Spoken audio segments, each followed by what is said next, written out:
Bangladesh clean air প্রজেক্টে 300 million মার্কিন dollar ঋণ সহায়তা দেবে বিশ্বব্যাংক।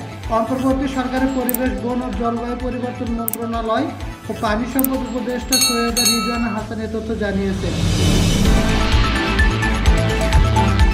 এই প্রকল্পের লক্ষ্য হল দেশের গুরুত্বপূর্ণ খাতগুলো থেকে দূষণ কমিয়ে বাতাসের মান উন্নয়ন করা। জাতীয় বায়ুমান ব্যবস্থাপনা পরিকল্পনার অংশ হিসেবে এই প্রকল্পের অর্থায়ন করেছে বিশ্বব্যাংকের অঙ্গ প্রতিষ্ঠান ইন্টারন্যাশনাল ডেভেলপমেন্ট অ্যাসোসিয়েশন IDA। রান্নাঘর থেকে সৃষ্ট বায়ু দূষণ কমাতে সম্ভাব্য অনুদান পাওয়া যেতে পারে বলে জানিয়েছেন। আজ রোববার দুপুরে পরিবেশ, বন ও জলবায়ু পরিবর্তন মন্ত্রণালয়ে অনুষ্ঠিত একটি উচ্চ পর্যায়ের বৈঠকের পর একথা জানান সৈয়দা রিজওয়ানা হাসান।